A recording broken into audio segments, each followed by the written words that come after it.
Hello, everybody. Welcome to the Random Fandom Zone.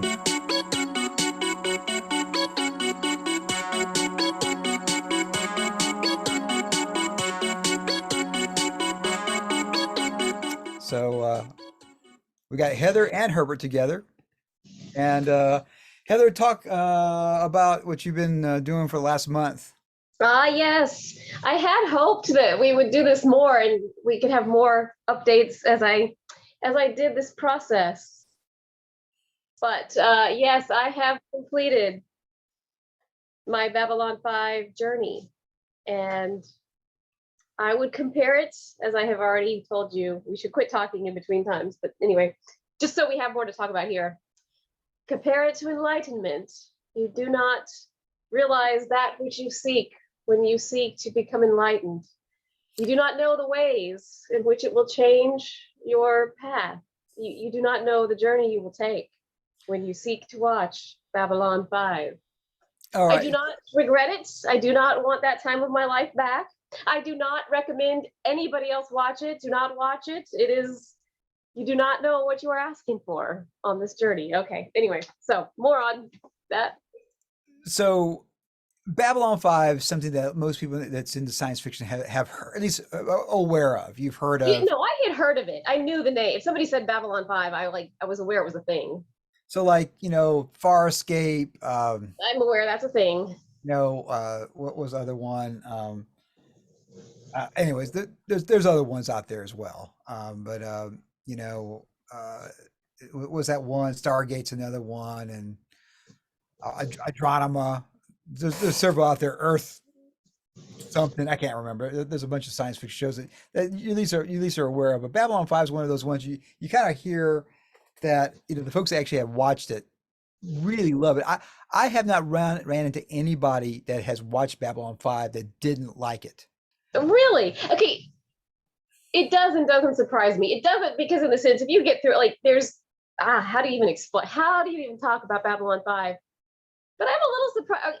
Have you run into people who like started it and did a few episodes and then were just like, peace? Oh yeah, yeah. There's people that 'Cause, stopped, but no, when you first start watching Babylon 5, speaking of my journey, like at first you're just like, what am I doing? What's happening? What is this? Why is this? So the desire to stop watching, especially in the beginning, is strong. The desire to stop is strong. I mean, The Gathering. You go back and watch the pilot, and you're like, you What see a bunch what? of you see a bunch of aliens and See, not not not bad not hair. bad hair, kind of bad outfits, and it's political, so it's already kind of confusing in science fiction, and you understand the paradigm. They're on a space station for peace, I guess. You kind of figure that out, and And then if you have, which at this point a lot of people have, if you've done DS9, I think you get a lot of like, like you say, oh, the space station and these portal things. So you kind of get that vibe. the one thing about Babylon 5 is, not that the aliens on Star Trek didn't look human at all. I mean, some of them didn't look human at all. Like the Ferengi and whatnot. That, but the first time you see a Mambari or a Narn, but even a Centauri with that hair is just like draws you back a little bit. Like, what am I watching? It takes you out of it. Like, well, like I've said, like sometimes it's like you feel like you're watching Muppets. Like, what? Like, and I'm sorry, but again, there's a lot of I'm not I don't want to come across as a hater because I'm glad I watched it, but there's a lot of bad art direction. I think souls we learn here about how to do art direction. Like, they'll do stuff around here, alien design. You just can't act through that. Like, as Star Trek has taught us, are fame. But anyway, It's um so there's a lot of there, and also like all the actors weren't there anyways at the beginning. The doctor's different, the telepath's different. and they So change out the captain, which I don't know if that was from the beginning a plan, but that's a big move to change out your captain who's, again, there's a lot of really important characters. It's very much an ensemble piece, but the captain is very important. And to change him out after the first season. yeah, well, I mean, um, I mean, Happily, they didn't change the cabin during the pilot. You know, that would have been really just really And I just. don't know if they planned that because they use it. I can't imagine them not using it. Now that I've seen it and where they went and what they did, it's like it's very important that they change him out. Like that's It's a problem. pivotal. It's what they call a problem opportunity. Yeah, yeah. No, it feels like how could that not have been planned? It was yeah. And the character Sinclair, if you go through and read it, he wanted to be a part of it mentally, physically. He just couldn't. The how difficult it is to do an episodic TV series, especially back then they were doing 23 episodes a season or whatever it was. Not like this year, not like today when they have eight. And eight's draining by itself. But you times that by three, that's what the seasons were back then. And so he would have loved to have been able to do some things with that and whatnot. So it's kind of it really is an interesting way. So and I told you, and I tell a lot of people, you can skip season 1. No, you can. You can skip season 1. I did not, but yeah, you can. You're gonna miss some really disastrous Centauri hair, man, though. I Yeah, mean, really disastrous. right now one of the problems with the new was it the House of the Dragons is there's Matt Smith, right? You're a big Doctor Who fan, and we pulled up his outfit there, and the hair is just not right. I mean that On all of those, whatever that house is, though, on him, on the girl. I'm sorry, I haven't watched this one yet, so I don't know. But like all of those blonde wig situations look bad on House of the Dragon. and in Game of Thrones, her wig looked great. Yes, yeah, that was a whole wow. And That was yeah. and they probably did the math. Well, one wig, now we got 25 wigs we got to do. You know, we can't afford to do all the wigs. Great, but And when I don't know if it would have been different because when you're watching that ridiculous Centauri hair and it's just pulling you out and you're like, is this a Muppet? What am I doing? But later on as it progresses and those wigs do get better and that Centauri hair does become kind of coiffed and stylized and again still stylized in a ridiculous way that's science fiction alien, but in a way that is fine, that looks good, that you're okay with. And I don't know how it would have been if they started at that from the beginning, like if they see, had their nice coif wigs. and I don't know if they finally got to the point where the hair and makeup people say, let's just we're spending 1,000 hours on this. This is spend some money on a good wig, then we'll spend like an hour on it and not to keep on doing. Again, I don't know. I'm just kind of guessing as a season. It's Or I clearly don't know, did by they just get season a two. little more money? Because I mean, come on, it's never high budget. It's never high budget. It's never going to get high budget. But I think it definitely gets more of a budget than that first season. I mean, that first season is a shoestring.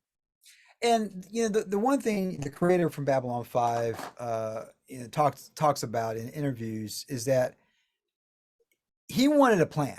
He had a plan, and Oh no, there's a plan. The plan is there. he There's a plan.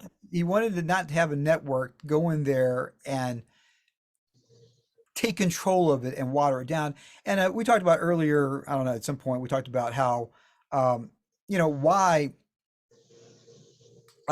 did they make bad movies out of bad screenplays?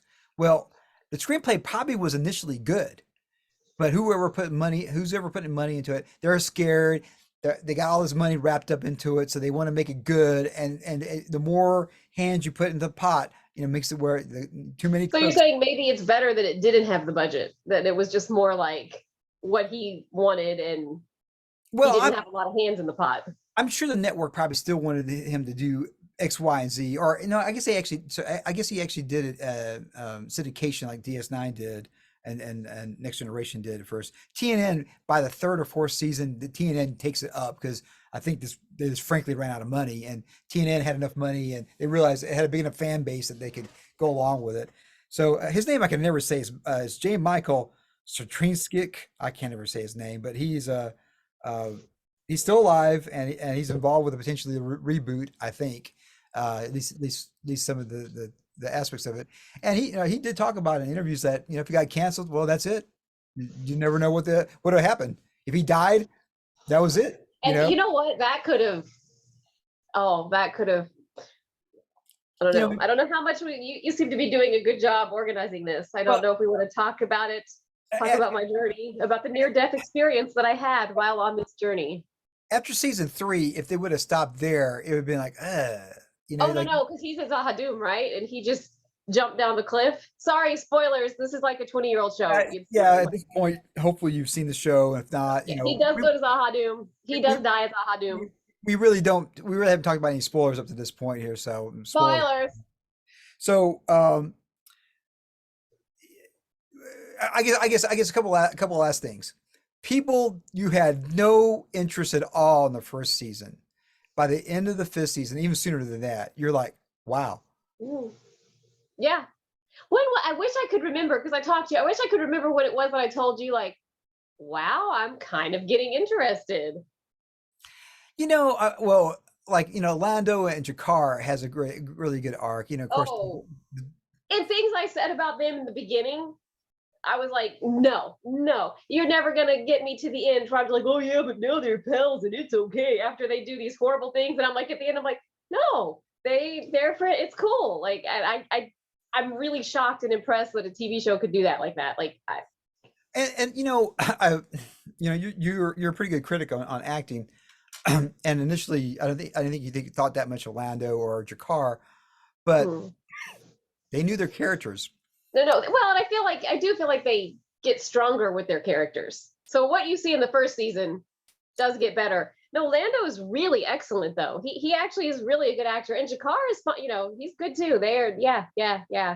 Um, and of course, Lanier, he was good right off the bat. No, he was one of the first ones. I was like, okay, wow, like okay, there's an actor. There is an actor. There's a character being played by an actor. It's yeah. And I like Ivanova. I liked her right off the bat. There was something about her that was No, very stoic, I liked Russian. Ivanova. The only thing I didn't like right off is like I just felt like I wasn't getting enough to connect with her or be interested in her because it took a while for them to really run and give her some things to play that weren't just standing around. And then Garibaldi. I feel like she kind of has this middle part, and then that fourth season, I feel like they hardly use her. But I Garibaldi. do like her. There's nothing, that would be one of my criticisms is like you should have used Ivanova more. You have this gorgeous girl who actually can act like, oh my goodness, why aren't and an interesting character? Why aren't you using her? They gave her an interesting story. They could have done so much with Ivanova, and I don't know if like Delin was so interesting and being played by such a good actress that they started writing more to that, and she got squeezed out in that way. I don't know. Garibaldi was adequate throughout. He was adequate. I just never really liked the Garibaldi character, and I think he's an adequate actor. I don't think he's that special. And I think the doctor was playing in a way that maybe didn't quite work. He He's probably very is wooden. He's very, very wooden. he's probably a better actor. And sometimes as an actor, you make a bad choice, and then you kind of That stuck. upper lip never moves. That upper lip is just like no.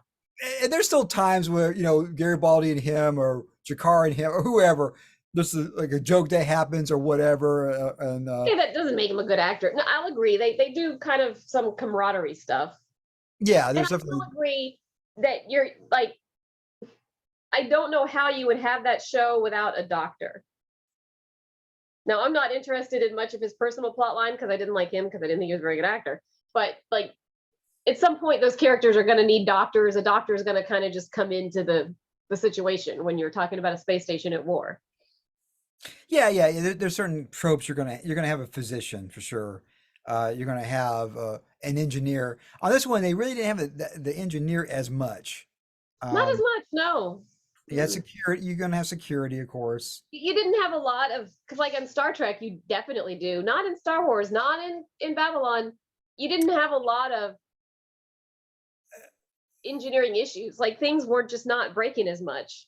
They talked about the workers guild, right? Mhm. Um, Yeah, uh, that was an interesting episode. I remember that being kind of an episode where I started to be like, yeah, that's kind of interesting. so it was a workers guild, or I mean, anyways, it's the transport people. Anyways, it's the workers, and then of course you got the the military branch that's there. Then you got people that are there. Then you got people that are living in the brown sector, right? The people that just can't leave, don't got enough money to leave, or have nowhere to go, so they're living underground in this 5 mile station. and I guess it's scraping for whatever food or whatever materials they could get. Um, and even right off the bat, he could have started very easily this with Babylon 1, the Babylon station. But no, it's Babylon 5 because there were 5 stations. And this is the last of the Babylon stations. And honestly, the premise you get before it starts, which to me is the 3 Babylon stations that blew up, 4 disappeared, and there's Babylon. And then the other thing you get is that there was an Earth Minbari war, and the Minbari were just completely winning, never lost, and then just left. And those are kind of the 2 things that you take on before the show begins, and that are kind of intriguing. I have to say, when I was like, what did happen to Babylon 4? Why did those Minbari leave? What does a Vorlon look like? So those are kind of interesting things to keep you watching. Well, when they talked about, that Babylon 4 mysteriously disappeared, and you're thinking, what? What? How? Why? What? Now you're thinking, well, maybe there's some type of story along with that, but you don't get it right away. You don't get the answers. Anytime you don't soon. get them right away. No. You get them, not right away. And I won't spoil this for anybody, but I told you initially there was something with Ivanova's appearance, and you actually got to go through a movie to actually find out what's going on. And I said it's right in front of your face the whole time. And is that correct? That is correct. Right in front of you all the time, and you never notice there to see. And then for me, when I saw it, it was just really mind blowing that much detail and thought. Oh, and we haven't even talked about, although I'm sure you know, when Marcus saves Ivanova with that alien technology back from the June Lockhart episode. Like, you think that June Lockhart episode is like that there was an episode, it was kind of interesting. June Lockhart was there, she did a good job. And then all the way seasons later, you see him use that technology to save Ivanova. And supposedly in the books, they use that technology again. Yeah. So it's it really is really well thought out. And again, I was arguing about this and talking about this with you a little bit as well. I really think Babylon, it is 90s. It is very 90s in a lot of aspects, but it still works today. And you're seeing on HBO Max they went back and redid all the models, all the modeling and things like that. And I forgot, if you go back and find it on probably on YouTube or some of the original ones, it looks pretty, it's a Amiga computer doing the graphics and things like that. And it really is kind of amazing how much I think I told you this, and you don't notice this because they changed it. Babylon 4 actually looked better than Babylon 5 because they got better with doing the modeling by the time they actually had to show Babylon 4. So that, which is pretty amazing in a lot of aspects. So okay, so you get to the first season and say, all right. Then the second season, when we get Sheridan to come in, and I don't think you were that big of a fan of his acting initially. Well, I still consider him an adequate actor. Like, he doesn't take you out of it. He's fine, but he could have really just grabbed the heart right out of your chest, and he fails to do that for me. But again, he's fine. He's not actively bad. He's just not great. And honestly, talk about somebody that went in there and had big shoes to fill when the Sinclair. No, I imagine that's really hard. Stepping into a show like that, and in that part, that's hard. And he was on a TV show called Scarecrow and Mr. King, Mr. King, something like that. Scarecrow and King or something like that. I can't remember exactly what it was. And he's kind of like a spy type thing going on. So he was a season of being on a episodic TV show. So he has some experience with that in the past. Scarecrow and Mrs. King. That's it.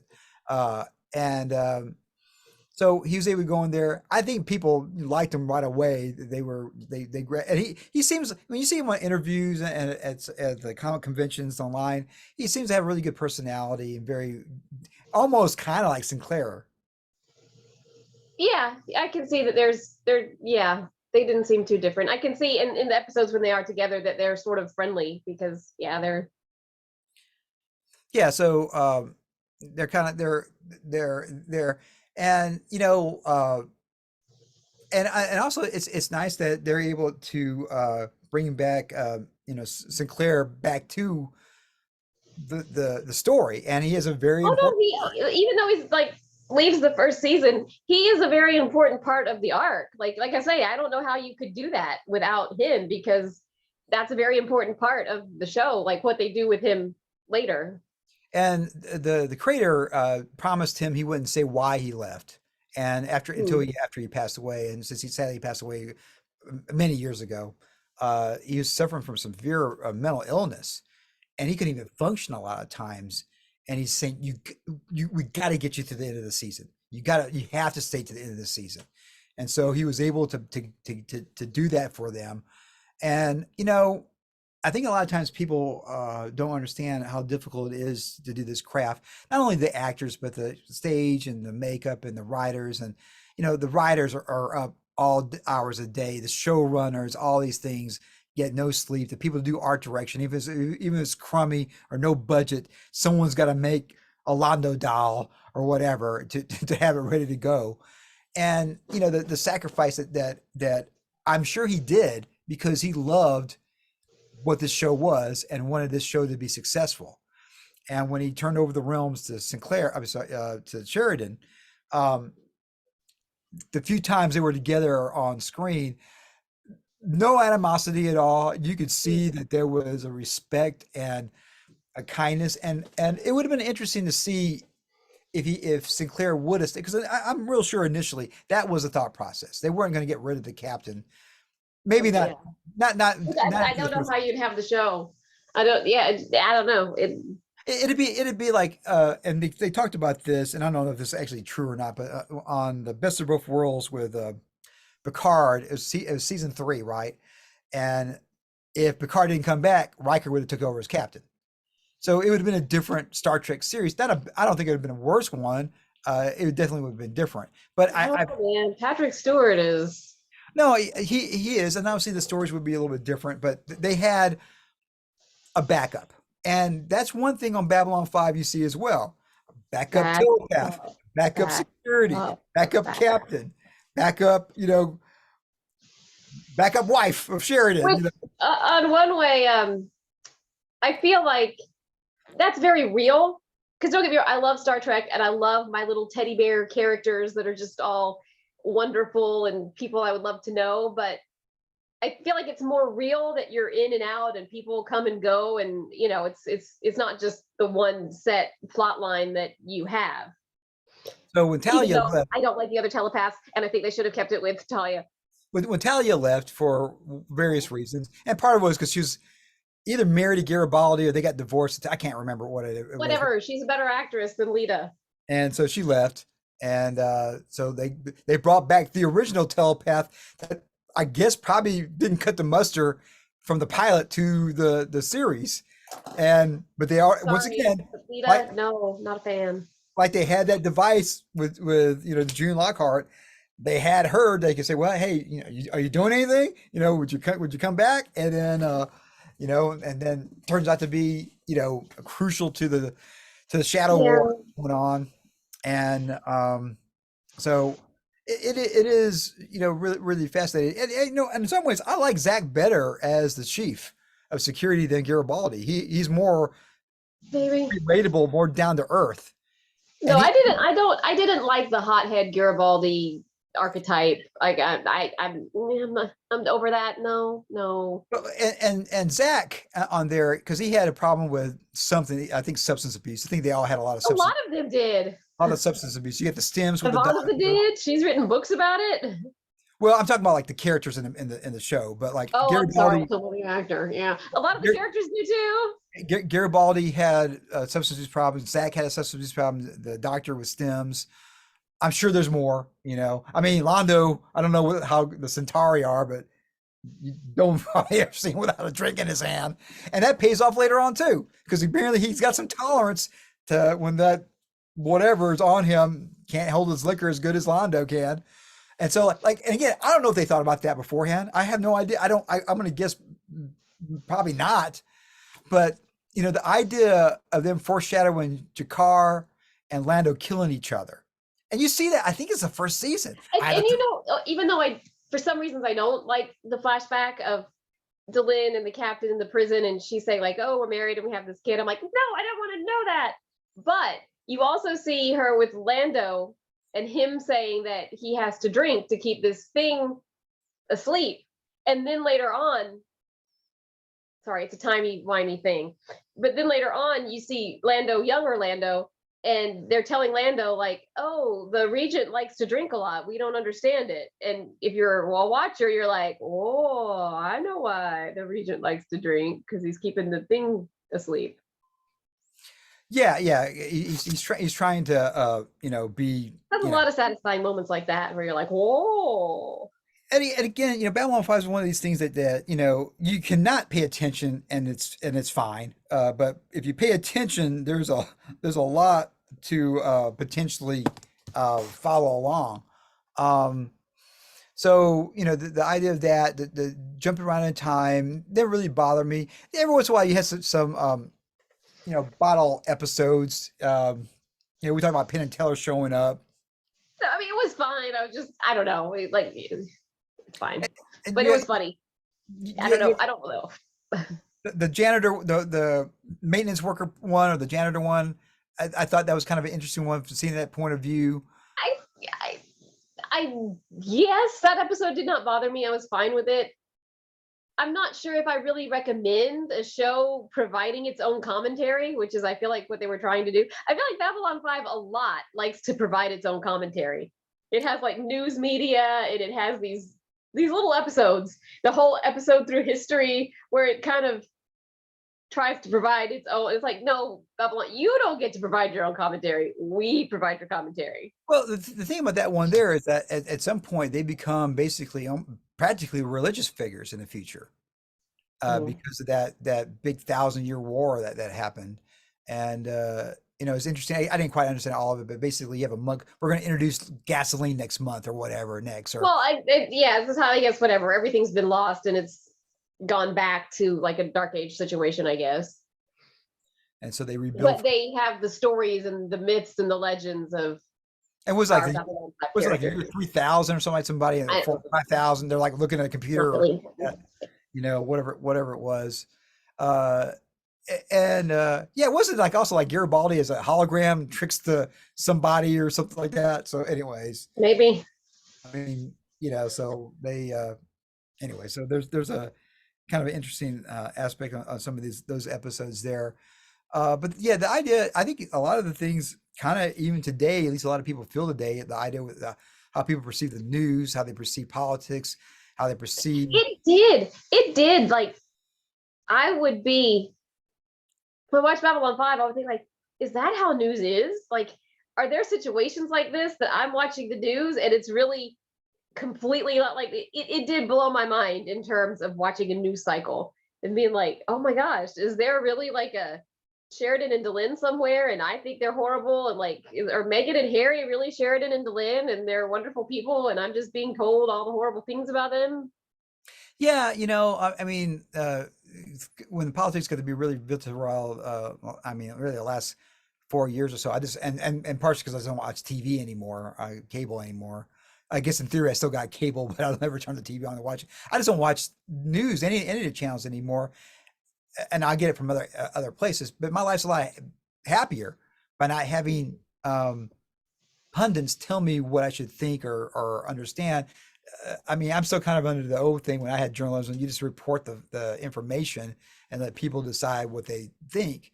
And you can see on there when it was the ISN gets taken over, they're saying, we've been for a long time, we're trying to do this, and we're getting stormed right now. And then they're off for 2 weeks, then they come back on and said, yeah, that was nothing at all. Then blah, blah, blah. You're like, well, okay.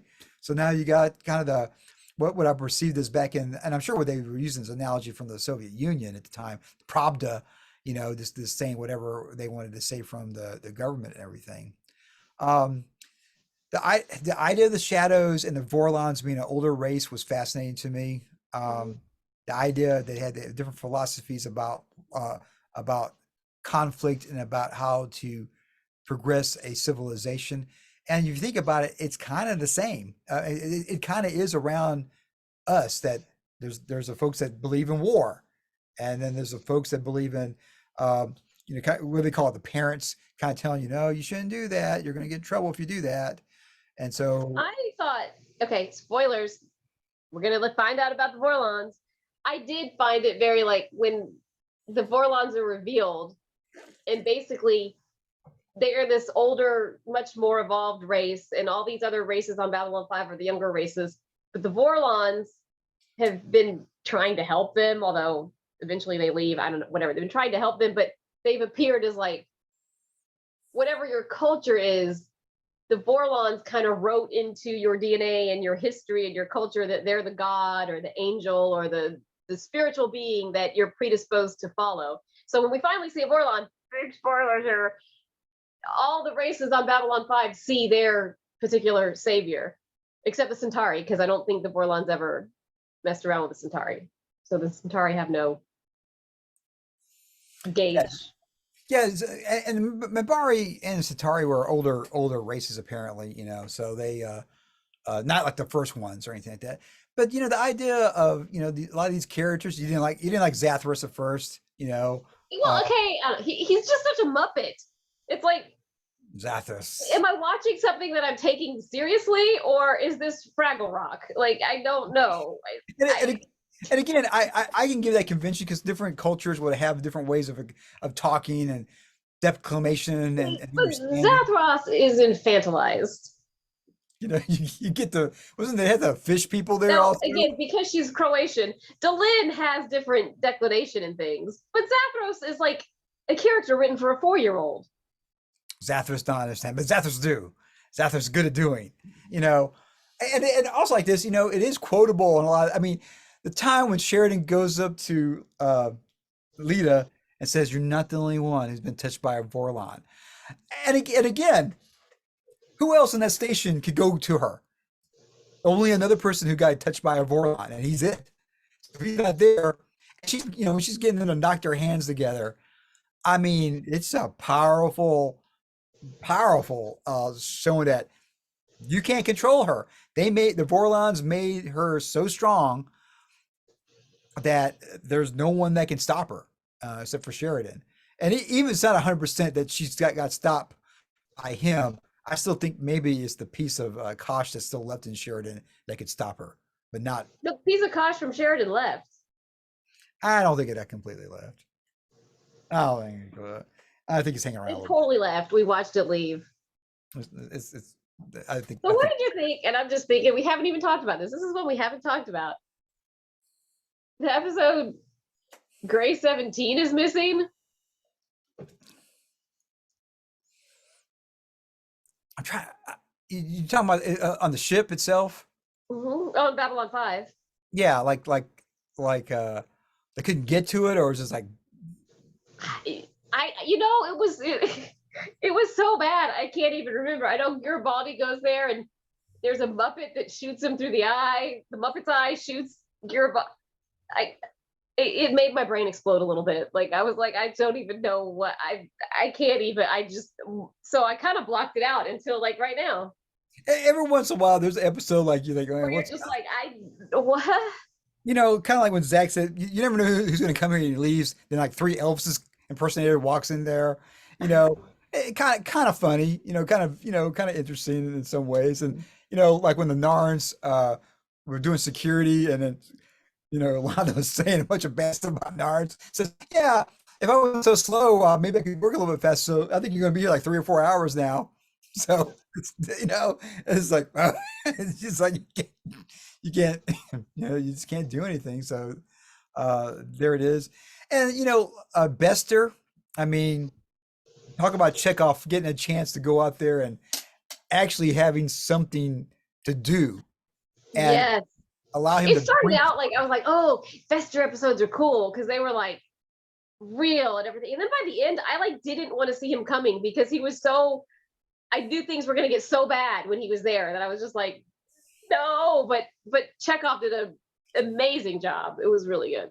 he's probably about my height range, so he doesn't have the stature of a Sheridan or some of the other ones there. But when he walks in there with that glove, those gloves on, and Oh that no, you outfit, just hate him. You just hate him. You looks just like hate something him. straight out of the Gestapo or whatever. And imagine how much more I could have hated him if they gave Ivanova a plot line against him. Like he figured out she was a telepath or she got to be stronger and he figured it out and he's after her. How much more could I have hated him if he were threatening Ivanova? And I'm gonna guess there's some backstories that he had with her mom personally, maybe. I know, so much potential. So I mean, because Bester was definitely high up there. He was probably one of the most powerful human telepaths, because he was a 12, right? He And was 12. so I think he was probably, if not the highest, definitely one of the few highest that were there on Earth. And how they explain, and then they finally asked the question, have you ever wondered why telepaths started appearing all of a sudden in the last 100 years? And it's like, wow. And apparently the Narns had some telepaths back in the day, and then and a gene they basically witch hunt them to death, I guess. No, what it explains is that every race that had telepaths controlled them somehow. They killed them, jailed them, put them in institutions. But every race that had telepaths did not just let them go be telepaths. They all reined them in. The Narn just killed all theirs. Yeah, I guess I don't remember what the Minbari did, but they're segregated, of course, until you need them. I guess they're segregated because we do see some Minbari telepaths. And then, but again, everybody in Minbar is like segregated into like their caste and their clan and their like. I mean, okay, we have human telepaths, had Narn at one point, Centauri, and Minbari. I think that's really it, right? Was there any other ones that had? I don't know if we see any others. I don't know about the other races. I don't know that we see any other telepaths. And it could be, but obviously the Vorlons went in and tricked the DNA of the humans to get them to be telepathic 100 years, because really that's not that long of a time period. And supposedly the Vorlons are walking around, I guess, Earth or whatever for a long period of time, changing our ideas, and it conceptually is interesting on a lot of ways. So when they leave Earth, that's pretty. I mean, didn't see that really coming. Did they explain? I guess I haven't got there on the rewatch. They explained the piece of cloth that was on the uniforms. If they did, it's a detail I don't recall. It's apparently a piece of cloth from Minbar that's really special. That's very rare. So that's why they can only use it on a small part of the uniform. So it was something that was very fine linen, for a lack of way of saying it. Maybe it's in one of the movies that you haven't seen yet. But the transformation of the linen to the human was interesting, and that pays off later with the Sinclair. I mean, so there's a lot of things that you think are one-offs, then they pay off later on. So and then she's like, it doesn't seem to. I don't know. I mean, maybe something could be written to the effect. Like, she's the religious caste Minbari. She's very spiritual. But even when she finds out that Valen, her god, is just Sinclair, this man she knows, she's fine. Yeah, I mean, she's not under any weird beliefs that like God is some supernatural thing. You know what I mean? Like, she knows God. God was her friend. Like, well, it's the Minbari has the worker class, the warrior class, and the religious class. It's really the politician class also. Centauri, more of the emperor type way, more like Centauri's more, like a monarchy, emperor, yeah.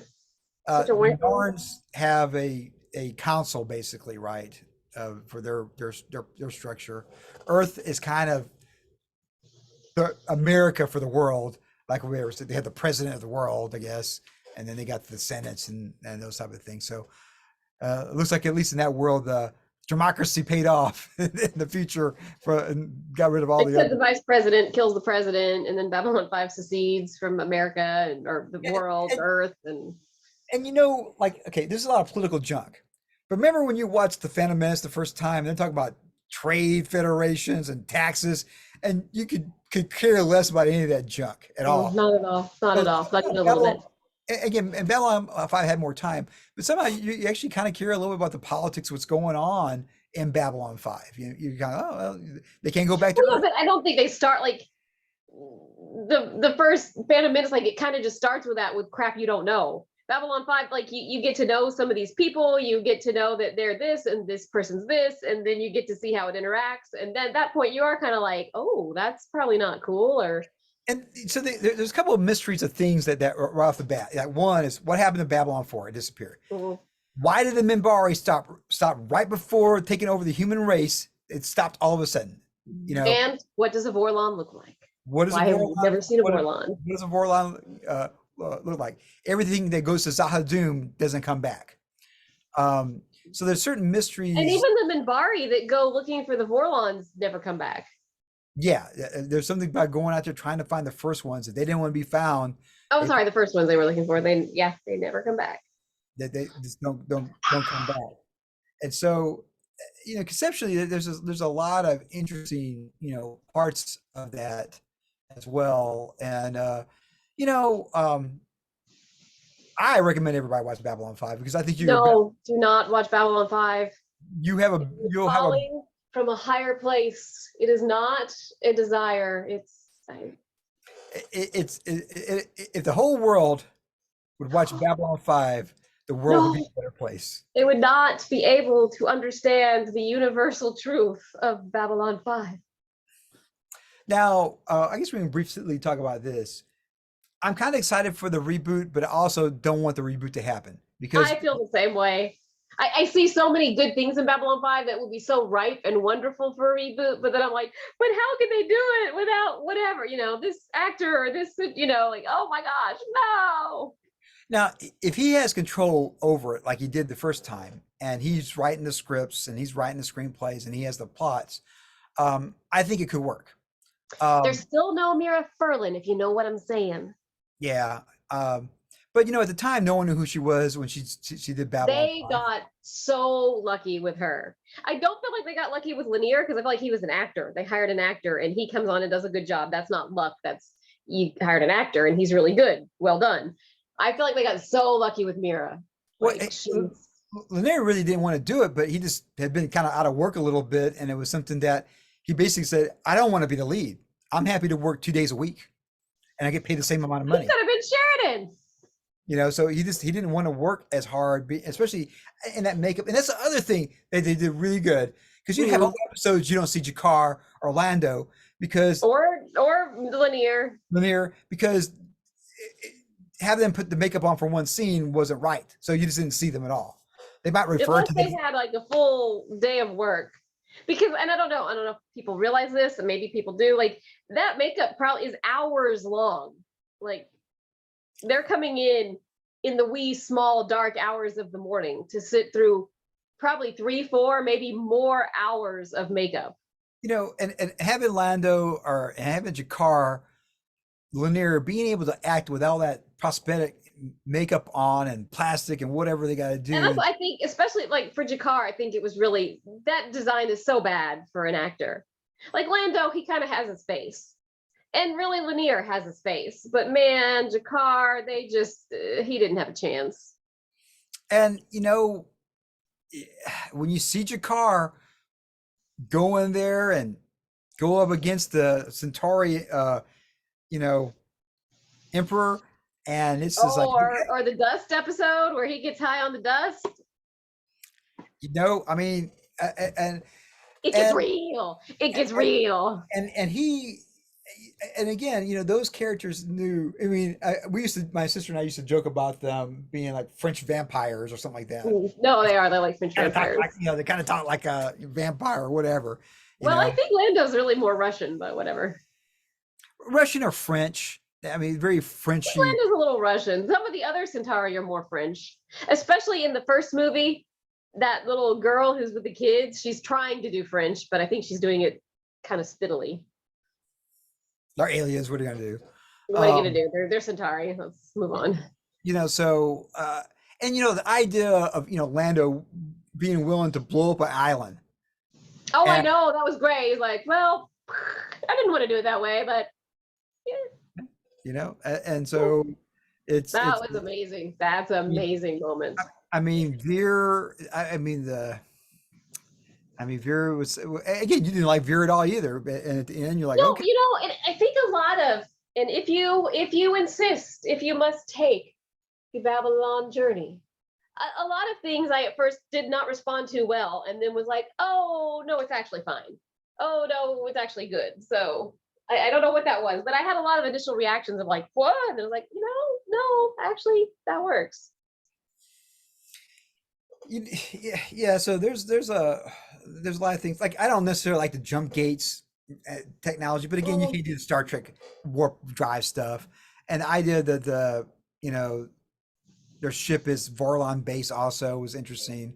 Um, And so their ships, their sets were not as nice. They weren't as like when I look at Star Trek: The Next Generation, I want to be on that ship. Like it's inviting, whereas the world of Babylon 5 is not. It's well, like not. You we don't want to be there. You do we laughed not. we laughed a lot when they said we went to Narn. Wow, it looks just like Centauri Prime, the royal room. We got the curtains up and everything. No. This is after the first. No. The first laugh is, oh, they hung a bunch of curtains for the Centauri royal throne room. Like they hung a lot of curtains, and then they get to Narn, like, oh yeah, they did a great job making it look like Centauri. I'm like, what? They went to Bed Bath and Beyond? What? But the thing though, it does pay off when they get your car to go to Narn to be, basically, tried and whatnot. And so there was a plan to explain that, but also it's a opportunity. All right, we got to do this. Well, we ain't got to show Narn then. Great. Let's show that we already got this ready to go. Let's move it around a little bit, make it a little bit different. Being on that small budget, they do some very smart things And that I don't think would have happened without a small budget. Babylon's command center looks fine. When they're inside the Star Fine. Fury, It's not Star Trek, but it's fine. they look fine in there. There's no tip forward. There's no like, I don't know. It's Well, just not. they got that bar area where they kind of have It gone. ain't tip forward. No, it's not. Uh, No. and sometimes when they had the big fight scenes, it's pretty, you know, Cheesy. original series fighting, kind of Yeah. like that. But again, at some point you got to suspend disbelief a little bit. But I think the biggest thing about this, and again, Star Trek and Star Wars gets the lion's share of attention in the science fiction world. This guy had a story to tell, kind of like a Tolkien, Lord of the Rings in science fiction, and DS9 kind of grabbed onto that as well. And you said yesterday, basically, Buffy was saying that, oh, we were episodic, science fiction, and well, Well, yeah, there were some big notes made of like, oh, in Buffy, they got, they had like an arc for a season, or yeah. I'm like, well, have you met a little show called Babylon 5? yeah, and I'm We have sure. not discussed one of the things that Babylon 5 excels at. Buffy maybe did it as well. It does it better than Star Trek. It does it better than Star Wars. It does it better than most science fiction. And that is the beautiful, the delightful, the tasty little amazing interpersonal moments. Now, yes, obviously I'm thinking a lot of them for Dylan and Sheridan, but just in general, through all of them, they really give you these moments that you can relate. And well done, not like your cheesy science fiction. Well, okay, some of them are, but some of them are really reach right into your chest, pull your heart out through your throat. Gorgeous moments. I mean, and like going to the first time Delen's going to watch Sheridan, or Mhm. and then his wife comes in.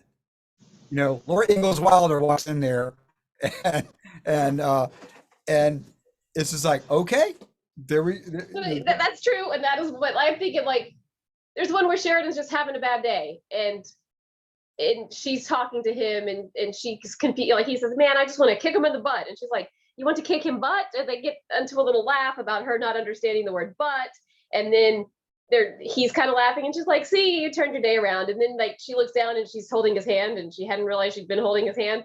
That is a delicious, beautifully developed moment. Like, perfect. Now, and we disagree on this. The proposal scene, not at all. It was a completely thrown away, missed opportunity when it should be, come on, this is the proposal scene. This should be our moment. And it is not. It is not particularly romantic. It does not, no, it does not give you these wonderful emotional responses of, oh, this beautiful couple. No, Well, the war is no. happening, right? He wants to get proposed before the goes into battle Okay, and true. He whatnot. still doesn't have to propose like that. And he and you know, I can. No, no, no. That scene, they are playing too many beats.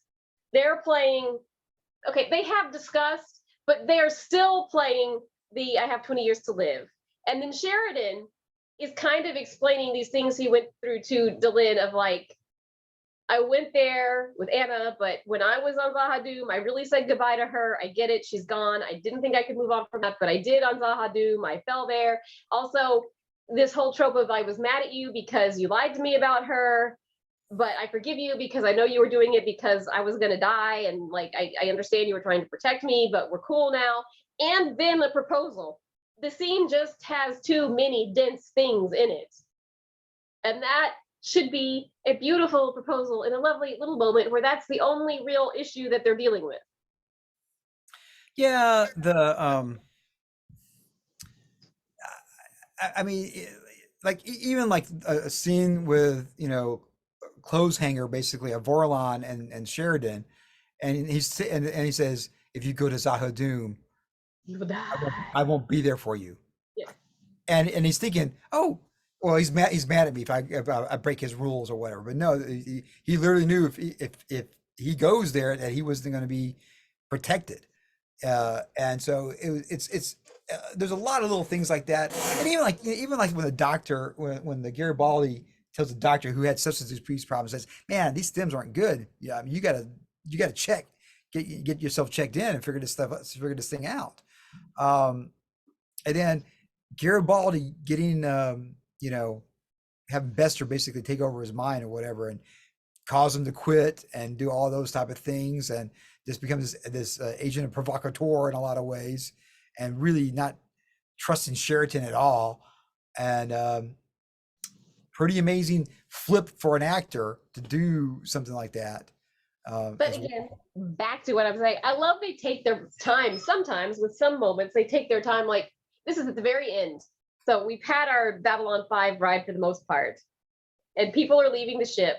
And Sheridan and Lynn are there, and she's like, I've never walked the length of the ship. And like he's like, but it's 5 miles. And she's like, well, are you coming? And they just kind of start taking a little walk down the ship. And I don't know. It's just a little moment that makes you go like, oh, like they I don't know. They definitely took some time with some character development, and they took some time with their interpersonal relationships. Not just Sheridan and Lynn, although that's a good one, but with, like you said, like with the doctor and Garibaldi and with, And I think that's one thing that I Babylon think a lot 5. of times science fiction scrimps on that. Like they forget about trying to develop personal relationships that they don't take time and they don't feel natural. And Babylon 5 definitely has it. Now, again, sometimes they lay the egg like the proposal scene, but sometimes they really hit it out of the park. Well, Babylon 5, DS9, if you compare them to the modern Star Trek episodes that are out there, and they're okay for what they are. I mean, they are okay for what they are, but they're nothing that I remember. There's nothing I quote. There's nothing in the Picard other than maybe one line that Q says that's quotable at all. It's very forgettable, very bubblegumish. Babylon 5 is almost, like a better way of putting it, biblical in some aspects. It's so dense. It's very tokenish. It's very, Yes, it's not yes. something that's the new series that come out, it's kind of like the little kids version of a book. You know, this is a token, trilogy basically to figure out what's going on, and you got to keep track of everything else going on and all this stuff going on. So, The um, only I would say, and I guess it's fine when you have a show and you want to move forward, maybe it's not a big deal. I just feel like they're having these like wars in like kind of months-ish, or even a couple. To me, wars are like several years, stretching on to at least nearly a decade to be like a legit, we went to a war. But again, whatever, they need to tell a story. They're, you would think after fighting the shadows that fighting Earth wouldn't be that big of a deal, you know? well, because after you find the shadows, and then Earth's a lot more of a problem going on. And I guess that's kind of an analogy of fighting a civil war or whatever. That both I sides. mean, he does kind of secede from Earth. I didn't find it as much of an analogy as, say, a Firefly. Yeah, I mean, and also you go and watch the movies and see how bad Earth had fought the Minbari. Just like basically, I'm going to guess 75%, if not more, of the Well, I mean, Earth the force. Minbari got everything except the home world, pretty much. Like they were heading for the home. They had all the colonies. They were It might have like been it might have been on the 85% that was and destroyed. then they were just like, okay, we go home. You know, So this. So I mean, and again, that's some clever writing that I hope that if they do a reboot, they're going to be able to do because to me, and I got problems with Discovery. There's some parts I like about Discovery. There's some parts I liked about Picard, Strange New Worlds. There's a lot of that I did like, um, but it's not DS9.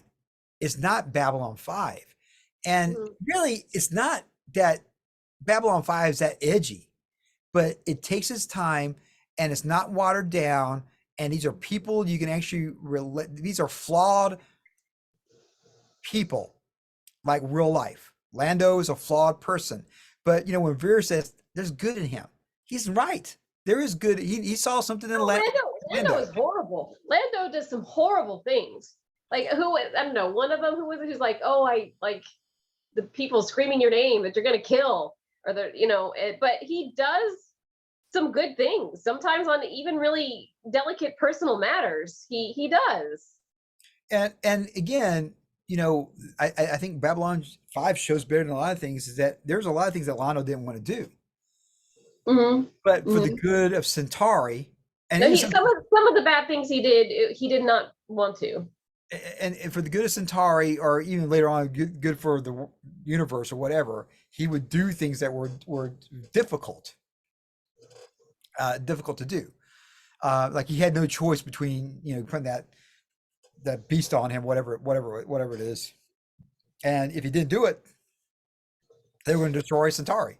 I So still think a weak point to me.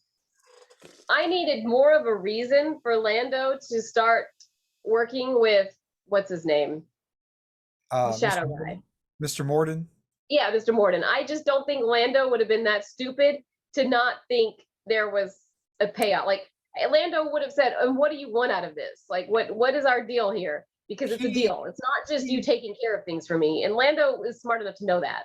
he probably saw Mr. Morden as some other flunky that he's dealt with for 30 years that he can No, I don't believe it. he can Not somebody. manipulate. No, not somebody who's in charge of a force that can be the decisive factor in every battle that you have. That's not a flunky that you can manipulate. And Lando's I, not an idiot. there weren't any bad guys he's ever dealt with that were like the shadows. So everybody else he was able to manipulate one way or another. I think he would have been smart enough to say And then what you're. Veer, I think he would have Veer's been smart enough begging for other people, like who aren't that powerful, to just be like, okay, you think you want to do this for me, but what's the quid pro quo here? He's not a fool. He would have known that. and Veer is begging him not to. I know you don't listen to me. I know you don't listen to me, but please, Londo, don't do this. And then and Veer does what he has to do, but yeah, and again, that type of time period, and and what's going on, and again, kind of like you get what they're talking about. It's not preachy, it's not Hmm. over the top. You get to see substance abuse and uh, uh, people that are homeless and people that are poor and the wrath of war and all these things going on, and it just seems genuine. And I think that's one of the things that a lot of the TV shows today, if they could just be genuine about what they're trying to say and what they wanted what to do, the audience will gravitate towards it. Um, and uh, you know the Discovery, no one's going to talk about that 30 years from now. Not at all. No one's ever going to talk about Discovery. No one's going to talk about Picard. They'll talk about Next Generation, but they're not going to remember Picard. You know, they're not going to remember a lot of these science fiction shows, a lot of shows that are out now. The ones that they will remember, the ones that are genuine, and have that voice and have that tone, that someone with a vision, even with no budget and a bunch of Muppets, and We was going out. punch I mean, if you think Muppet. about this, if you would have pitched this to most places, they're like, "Are you out of your mind?" Some type Are of you high? Are you high? Are you high? some Are you high? Are you high? some you're taking Star Wars and make it and turn it into, Lord of the Rings or something. I mean, why? They just want to see action. They don't want all this other junk. But again, Mhm. you go through the Babylon cycle.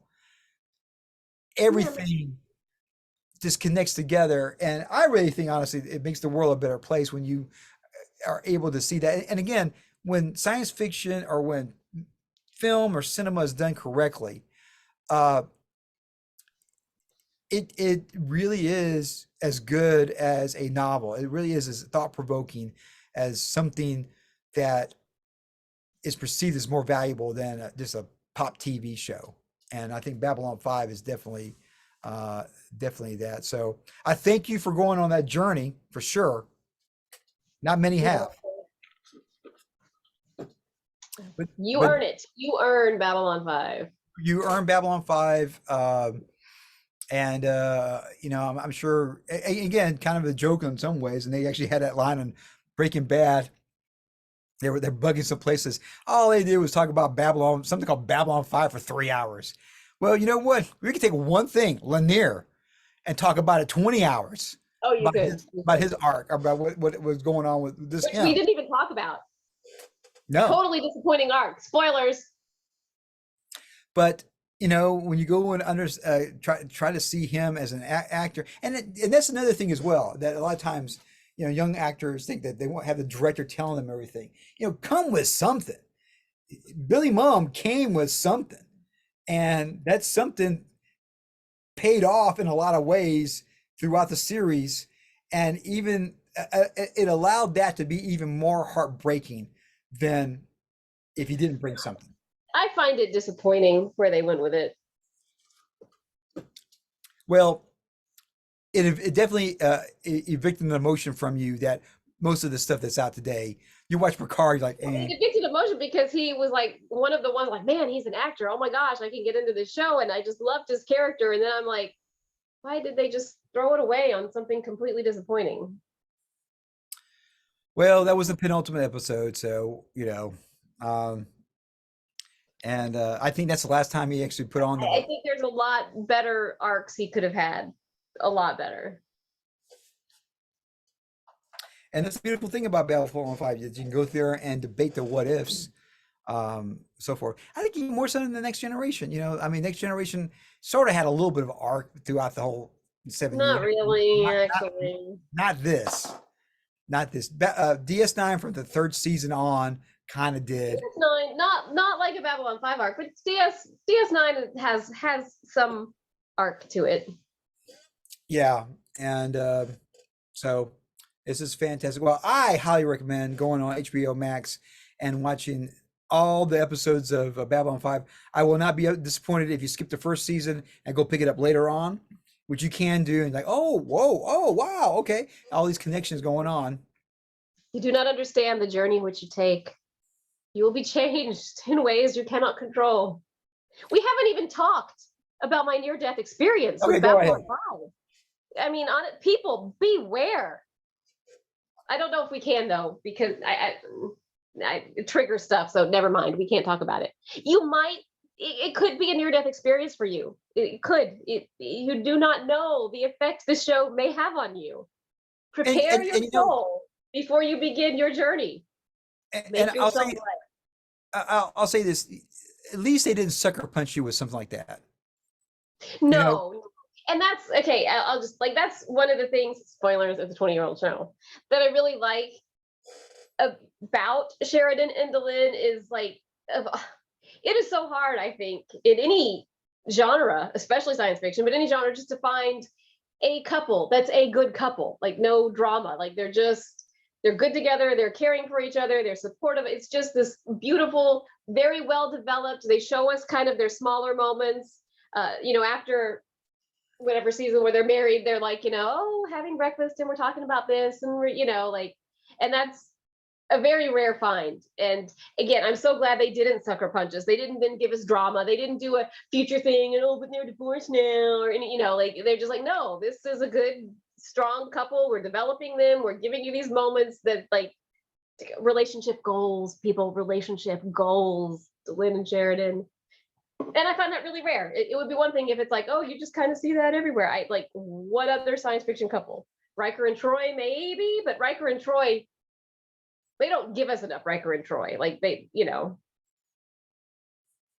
At least not in a coupley sense. For most of the show, for most of the Next Generation, they're just, I don't know. Anyway, well, they're certainly a happy couple. They could compete, but I mean, really, in a lot of ways, the prophecy was time travel, because when Valen goes back in time, basically, and leaves notes to himself in the future and whatever else going on.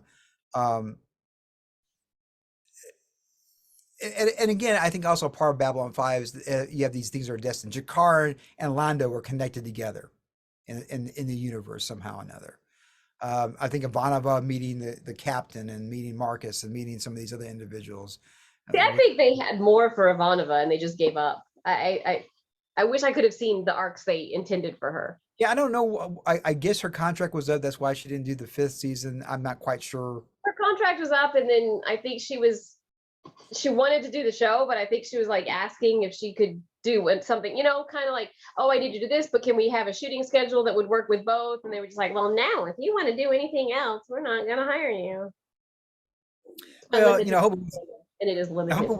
I hope it wasn't as petty as the DS9 one with Jaxia. But anyways, it's a really good series. So I'm sure we'll be debating about it for many more years to go. And if you feel like going on this journey, I would love to have conversations and debate you on Babylon 5. And I think every time I'll pitch a conference at a comic convention, I'll see if we do something on a Babylon 5 and get the true believers to come out and talk. And if I grow my hair out long enough, maybe I can go dress as a Centauri or something like that. That would be quite amazing, I guess, in some aspects, to do that. So I want to thank you all so much for watching this episode and everything like that. We'll do some more down the line as well. So let me play out the theme a little bit. So for the Random Fandom Zone, I'm Herbert Mitchell. I'm Herbert. And I'm Heather. And you have a great day, everybody. Thank you all so much for watching.